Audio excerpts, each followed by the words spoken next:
Sorry, are you, yeah, can you hear me now? Yeah. Oh, okay. Sorry, I mute my mic.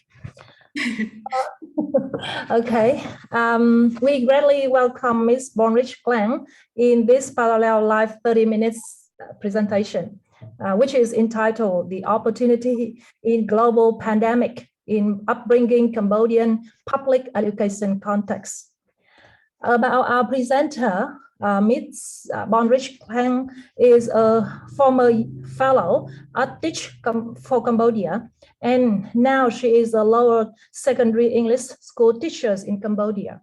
Her research field is severe cancer prevention, online learning, and dating behavior. Please welcome Ms. Bonreach Kleng. Thank you so much. Do you think I can share my slide right now? Yes, you can. Thank you. Oh, okay.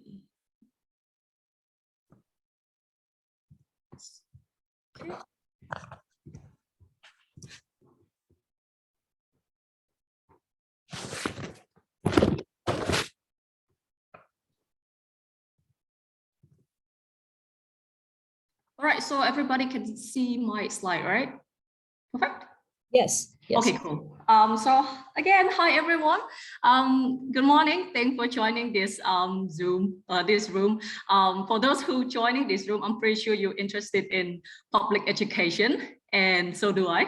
And also,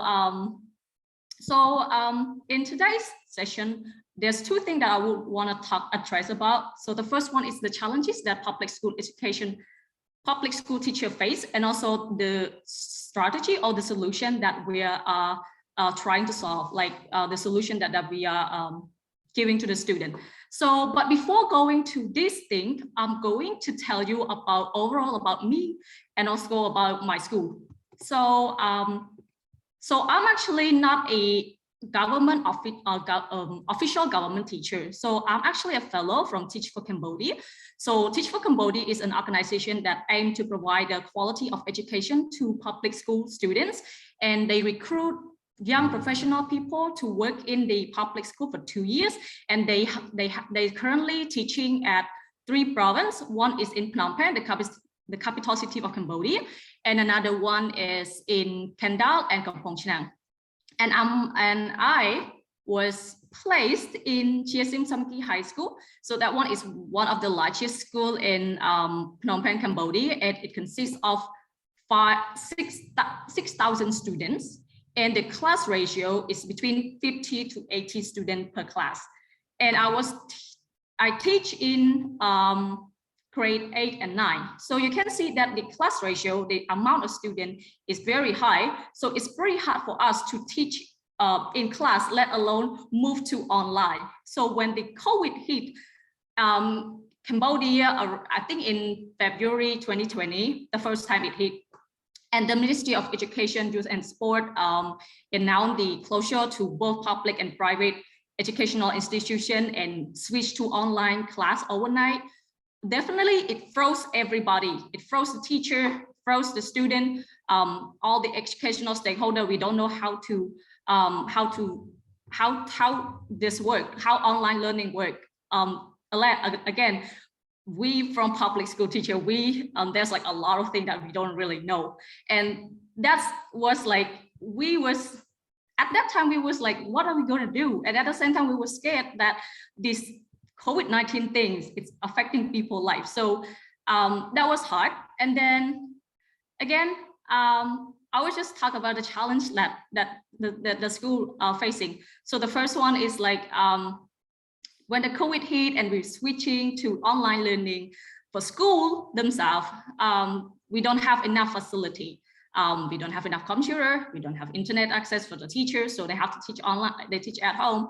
And also the teacher themselves, especially the senior teacher, they don't really have, how to say, they are lack of technology. They don't know how to use Zoom. Zoom never exists for us. Or no, Google Meet or whatever, it never exists in our brain. So for them, it's very much difficult. And also, all they know is how to use Facebook. And that alone is, of course, it's difficult for them to switch to online learning, to switch to like teaching online learning, teaching student how to teach student.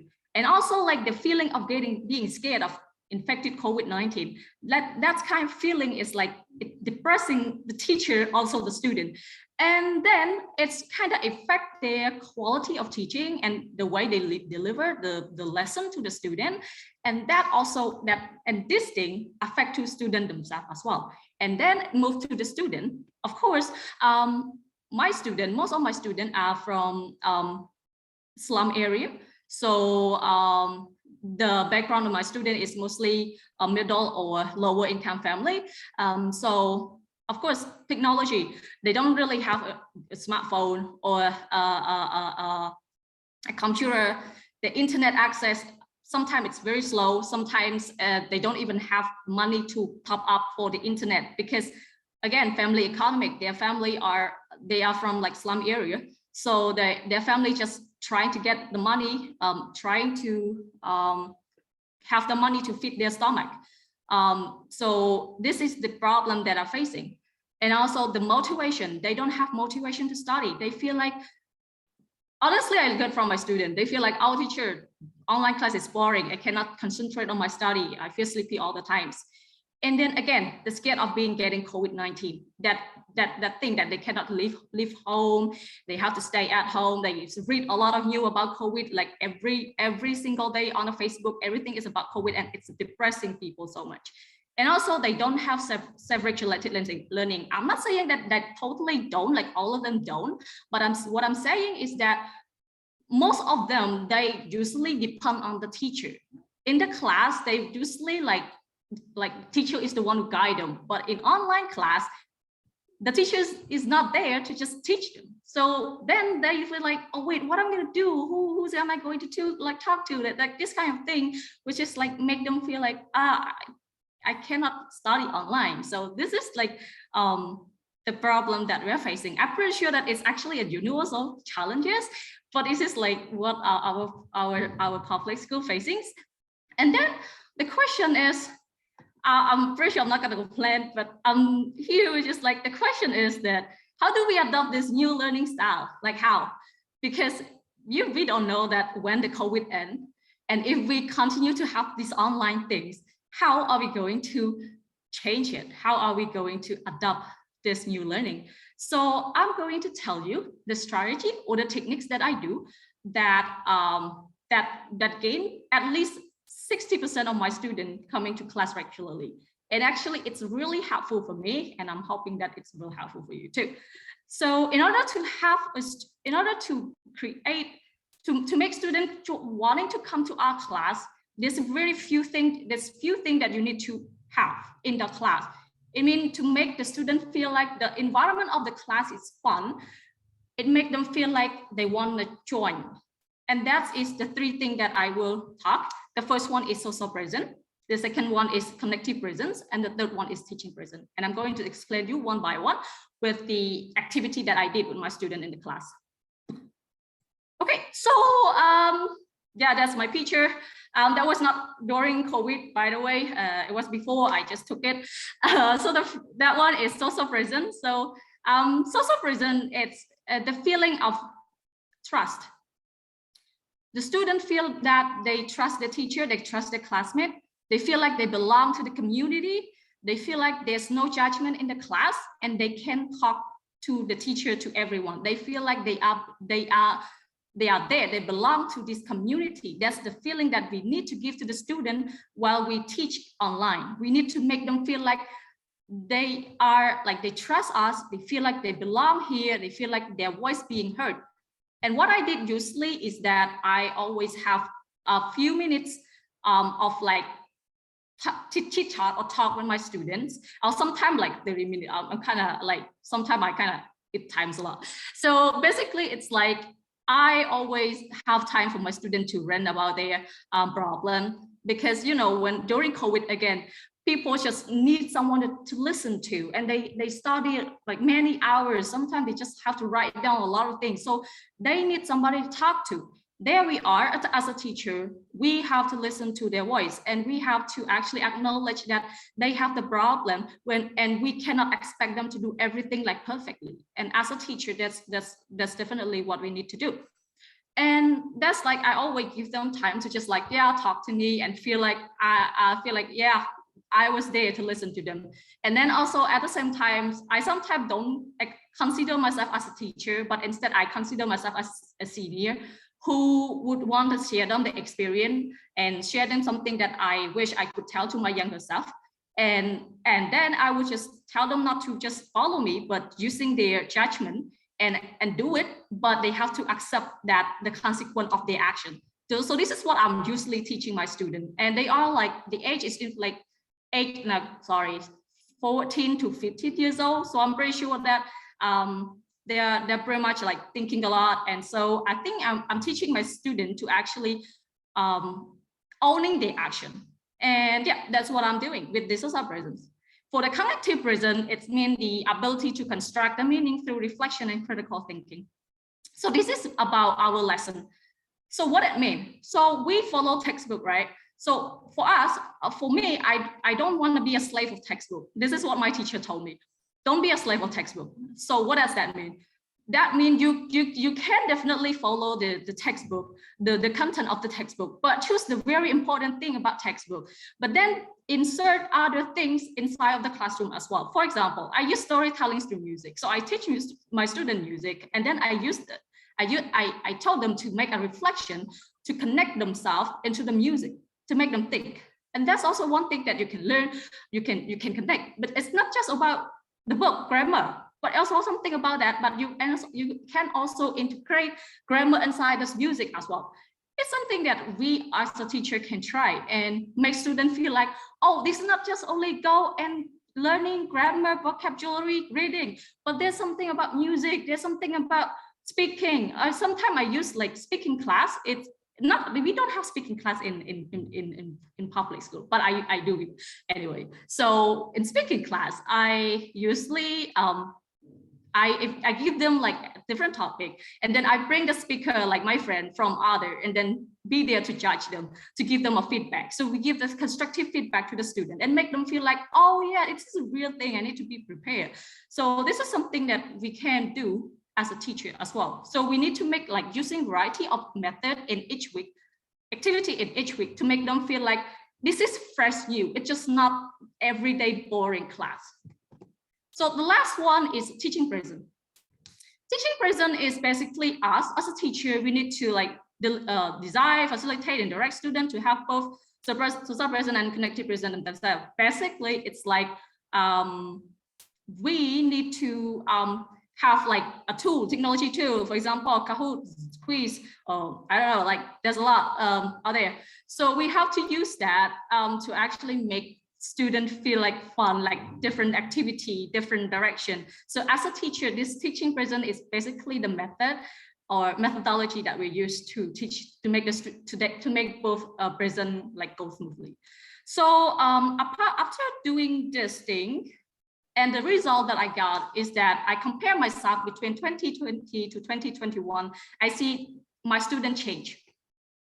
So what I mean by that is that in 2020, my student, I have to say that it was not good. I didn't even, because again, it was new to me. I didn't know how to do it, and I was a new teacher. So it was like, oh my God, what am I gonna do? And then again, it doesn't stop us from changing, from trying to find a solution for students to learn, because it's important for students to learn. And again, public school, there's a lot of students coming compared to private school. So if we don't try to find a solution, our student won't be able to learn, and that's going to be affect the whole things. That's why, like 2021, I feel like, oh yeah, like because I have attendance, so at least like 60% of my students join my class regularly, which is a good sign. And also, like sometimes if I don't see them, I usually like contact them and talk to them directly as well. And then also I can see that students have self-regulated learning inside my student, especially those grade 8 students, because they're young. I feel like they change a lot because of like, sometimes they ask me a lot of questions. even though sometimes I forgot to give them homework because like sometimes I just want to rest as well, and then they just text me like, teacher, where's the homework, and what can we do, this and that. It make me feel like, oh yeah, they want to learn, and that make me feel like something that I do is like working, and they're doing their homework without me trying to force them like, yo, you have to do this homework, so they do it themselves. That made me feel like, yeah, that's like something that I do and it's working. And also like for technology, I can see in the teacher, our senior teacher, is that they learn something new. They learn about technology, Zoom, Google Classroom, I don't know, Google Meet. It's not, if COVID doesn't happen, if COVID doesn't exist, probably they will probably not knowing, some of them probably not knowing that, probably, I don't know. But I think this, because of this thing, our senior teacher also like updating themselves. And that's something very good about after COVID. And then this is something that I can see that it's very good. And I think this is my quote. As a teacher, it's important to encourage students to never stop learning. And I believe that is very important for us. Okay, I think that's all. I'm hoping that you enjoy the presentation, the speaking, and thank you so much. And welcome to the question as well, if you have. Yep, perfect timing. We still have 10 minutes for Q&A section. Yep. Okay, we have one question in the chat box already. Can you read that here? What you mind sharing us? If the students' learning outcome is improved, and the way you measure the students' learning outcomes. Sorry. The question from Bonreach, DCC. Would you mind sharing us if the student learning outcome is improved and the way to measure the student learning outcome? Oh yeah, so basically, the way that I measure my student learning outcome is that first thing first, for the participation rate, I usually collect it every day, like comparing between last year and this year, like how many, like after I using my method of like this framework that I told you about, and then I compare between last year and this year, how does the student rate, like student coming to school, is it different or not? And then I can see that this the changing behavior, the changing pattern is that the student last year, when I didn't do anything, when I just come into class and just putting the study and then let them study, nobody really joined my class. But when I switch, and then when I switch the thing that I do, and then I see that sorry, and I see that my student is changing. And that's make me feel like, oh, okay, something is working. And then another thing is that to make sure that student improve is that I always have an assessment. What does that mean is that in every class, after I finish my teaching, is that I always have assessment for students to test whether they actually understand my lesson, how many percentage of them understand my lesson. So before in 2020, when I do the assessment, some of students didn't do it as well. They was like, oh, I'm gonna leave now. But in 2020, sorry, I said 2022, sorry, it's 2020, I'm sorry. 2020, when I do it, and then my student was like, not, some of them doesn't even wanna try it. But in 2021, I feel like they're changing because they actually do the test, and then they also like, I can see their taste, the way they're doing is different based on the score that I do on the assessment as well. So I hope that. Yeah. So your student achievement can be measured by the score and then their performance and their engagement in your class. Am I right? Yep. I see that on the screen there's one more. The maybe teacher Baisi raise her hand, so I can can you unmute yourself? Yeah. Okay.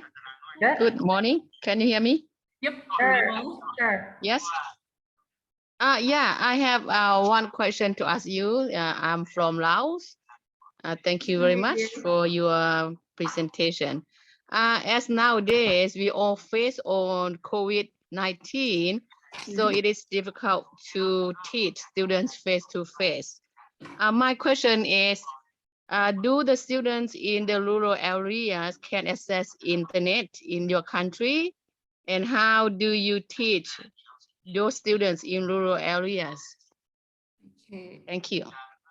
Internet and how to. Yeah. Okay, thank you so much. I just need to take note first before I can answer that. I think I love this question. So the first question is, let me just rephrase it again. So the first question is, how do like rural area students have access to internet? Yeah. Do they have like enough internet access? Let's say yes and no. Because if you talk about like very rural area, then probably it's pretty hard. But if you talk about like urban, no, I'm not sure what is it in English. But then they probably have to. I'm pretty bad at English sometimes. But yeah, so it's like it's depend on the area of the place as well. But then again, how do we teach them? For our Ministry of Education, for those who live very outside, like very rural area outside of like very rural, that they cannot receive online learning, there's few things that they try to do. The first one is they broadcast through radio. They broadcast lesson through their radio. Also, they broadcast the lesson through television and also through Facebook. So they doing it. And at the same time, for my friends, they go to the student house and teach them. For example, student A, student B live next to each other. So that teacher go to that place, go to that one house and have like few students together, and then they start learning. So this is like what we are trying to do for students to learn, try to make like student learning. And and for the here in Cambodia for my school, because it's like in the city, but however some of the students also doesn't have like phone as well. So what we're doing is that we have a pack of lesson, for example 2 weeks lesson, right? So we design it and then we send it to the class, and then the student come and get it as well. But again, this costly because some of the teachers don't do it, but for some of us from a fellow, we have to use our money to like printing it out and tell the student, like, because some of my students, they cannot come to class and they have to work to have their parents. So I contact them and ask like, what's wrong? Why don't you come to class? And they say like, they have to have their parents, they cannot come to class. So I know how many, so I make it. And then I just told them to go and collect it from school. And then they just go and collect. And sometimes I just explain them, sometimes I don't. So yeah, I'm just trying to do as much as I can to help the student. Yeah, okay, thank you.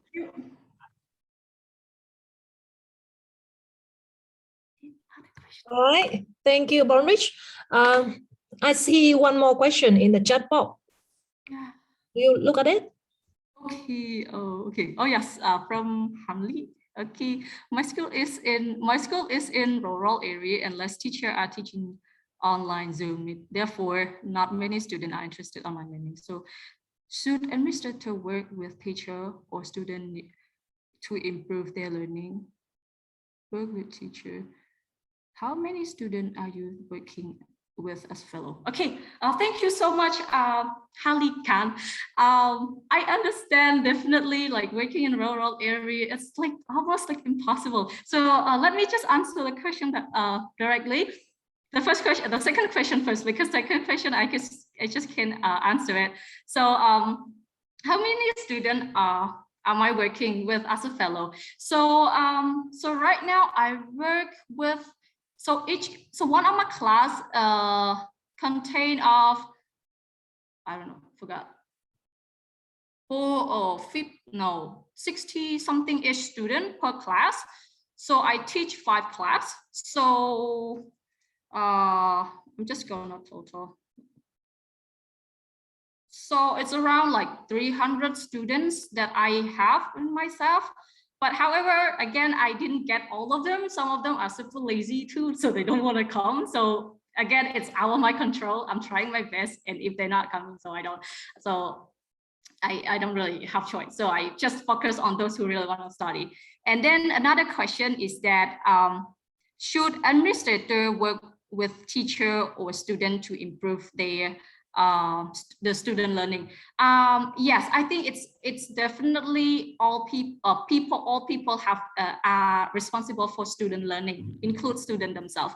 So what I'm saying is that teachers, school administrator, student parents, probably hiring people or like government, stuff like that. They definitely need to work together to make sure that student learn and receive the quality of learning. And at my school, I'm just gonna say specifically at my school director like work really hard. He always have the meeting and make sure and like submission and make sure that trying to tell the teachers to just go to teach, and we have like the data. They require us to have like data and a proof to show that, oh, you teach your student. And that's something I feel like he like articulate this action, like he not just like saying it, but he also make an action, like take an action, like, okay, the teacher ABC, you have to teach and you have to show us a proof evidence, or else maybe some of them don't. But again, our school, I feel like my school director and school administrator, they also work very hard for that as well. And for that, I'm actually very proud of them. Thank you. If that answer as well. Yep. All right. Thank you so much, Bonreach. Yes. I think we have 2 minutes left for this Q&A session. Yes. Wait, If anyone has just one small question, you can raise your voice now. And all right. So I think that's all for your presentation. Thank you so much for Thank you so much. I'm just gonna stop staring. Okay, cool. Thank you so much. Thank you, Bonreach, for attending Viet TESOL, and hopefully that next year